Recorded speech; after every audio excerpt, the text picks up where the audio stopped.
All hail the Clicks crew! Alright guys, today we're going to be catching up a little bit on the Heroclix rules updates for 2021. I've been kind of slacking off on these a little bit. I got caught behind doing some other things, but we're going to go ahead and get into this. This should be a double upload today, the rare double upload. So you're going to see this one and another one later on. So make sure you have that notification bell rung so that you can see the other video when it comes out. And now's a good time to let you know that Mr. Clicksflix is sponsored by Lucky Dice Cafe out of Huntsville, Alabama, home of the ROC. No matter if you're in the United States or around the world, Lucky Dice Cafe has the winning role for our gaming needs. You can visit them at luckydicecafé.com or on their Facebook page using the link found in the description of this video. Mr. Clicksflix is also sponsored by trollandtoad.com, one of the largest online gaming retailers. Visit trollandtoad.com, use the promo code Mr. Clicksflix for 5% off your order today. Alright guys, so for those of you that don't know, WizKids is every couple years they do a big rules update, and this one's going to be taking effect with the April release of the Wonder Woman 80th anniversary Heroclix set, and they've been kind of trickling out rules changes. So we're going to go ahead and take a look at this one. And then I'll give you my comments towards the end of the video. If I'm able to figure it out, I'll do timestamps for the video so that you can just skip to my commentary if you don't want to read the article. But I do feel like it is important to read the article so that you guys know verbatim what is being said, so that you can't misinterpret what I'm saying. But anyway, here we go. This can be found over at wizkids.com/Heroclix. And just go to heroclix.com, click on the press room button, and all these rules updates are right there. There's seven of them as of the recording of this video. So as you can see, this is number 4. So I did slack off a little bit. But all right, so this one is Heroclix 2021 rules number 4, theme teams. Hey, Heroclix Masterminds. We've tried to walk through the process from beginning to end on some of the other changes to the rules and PAC we've described in preparing players for the changes that are coming in the 2021 Heroclix rules update. But for this one, it's simplest to start at the end. We're eliminating the difference between named and generic theme teams. So that's basically I could literally finish reading this article now, and you would get what's being said. But we're gonna go ahead and finish reading it so that you can get the whys and wherefores on their reasoning. Again, like I said, heroclix.com. Click on the press room, and you'll be able to read this yourself if you'd rather just read it yourself, or I'm scrolling too fast or something. For players who enjoy creating their own teams of cosmic or animal themed heroes, we suspect this will be a big win. For players who prefer name themed teams, stay tuned because these changes represent a buff to all theme teams. Keywords are part of the connective tissue from set to set in Heroclix. We've talked about reusing mechanics from set to set in a recent Design Insight article, and this change is in keeping true to that. Alright, initiative bonus. Before the change, the initiative bonus between generic and name theme teams was the same. The change here is actually that we're placing a cap on initiative bonus. Players can play big teams with low point characters with the goal of controlling the map. We wanted to find a balance between players wanting to play teams larger than their opponent and players having almost no chance to control the map if they have a smaller team. The maximum bonus a player may get to their roll for the initiative bonus is +3 more than their opponent. If choosing map is important to your team, you'll still get an advantage. However, that advantage will be slightly less than rolling an extra die. Not greater than rolling 2 extra dice, like some of the +13 scientist and cosmic teams we've seen. In particular, we want to set a stage for players who enjoy playing smaller teams, 1 through 5 characters, to have a chance at winning the map roll against a huge squad, 8+ characters. There are already inherent disadvantages to playing fewer characters. We didn't want the rules surrounding maps to compound that. Alright, so Looks like map bonus is going to be capped at 3 more than your opponent. So that's kind of a moving metric. We'll talk about how I feel about that later. Theme team probability control. The changes to theme team probability control came in steps. First, we kept chipping away, trying to streamline it. Then it became more powerful. Then we lowered the frequency. Finally, we made it available to all theme teams. The character using theme team probability control must have the chosen keyword. This rule helped keep theme team probability control balanced, but doesn't impact most teams, especially at the casual level. Typically, it would be characters brought in from the sideline and bystanders that would be unable to use theme team probability control because of this rule. With ID cards out of rotation, the character coming in from the sideline at a low frequency overall, this wasn't something that balance demanded. The character using it can't target itself. The character using it must have 0 or 1 action tokens and is immediately given an action token. Here, we'll scroll up a little bit so that we don't get bogged down. Alright, these rules exist and are related to one another because of the timing of the action token for TTPC. For that matter, TTPC requiring an action token was a little wonky too, since it wasn't as simple as power probability control. Technically, if we weren't careful, the character using TTPC could take an action like charge, target their own attack with TTPC, and get their second token before the end of the action, where they'd try to receive their third, but be unable to.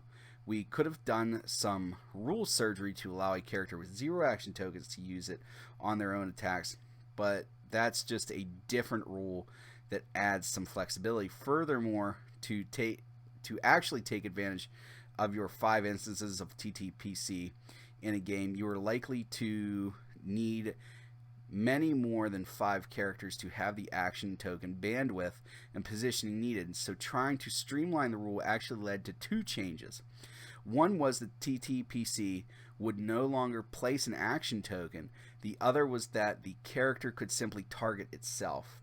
Simply put, we wanted characters to be able to use probability control up to X times per game, where X was the number of characters on your theme team up to a certain number, previously 5. Since we increased the strength of TTPC, we reduced the frequency down to 3. The number associated with the bonus will match that of the initiative bonus. The overall number of rerolls for TTPC will be reduced. Losing player getting lucky are more likely to have their rolls stick to make a comeback. Veterans maintain the advantage of knowing when to save their TTPC rolls versus when they use them. For example, selecting to take the damage and go to click 1 to click 3 because you know you have the same standard powers. Making TTPC more similar to regular probability control will make theme team probability control rule easier for players to remember to use. We've found that some players who haven't yet mastered their team tend to focus on their traits and powers, sometimes overlooking things like TTPC and team abilities. Knowing when to use TTPC versus taking the hit will still distinguish good from great players. Overall, we're also making conscious decisions that TTPC should be the better benefit from having a theme team. Wonder Woman and the Amazons choosing to take the battle, choosing where the battle takes place, is a little less fun and flavorful than imagining them fighting together more efficiently than the characters that have an uneasy alliance with. It's better that you get this bonus even if your opponent wins the map roll or has a larger team. Also, with this change, we effectively move from a 3-tier system, named, generic, and no theme team, to a 2-tiered system, themed or unthemed. The smallest theme. With this rules change, even a single character is now a theme team. No one needs to remember what the minimum number of characters is for a theme team. This way, the one-man army teams get a small boost in their power level.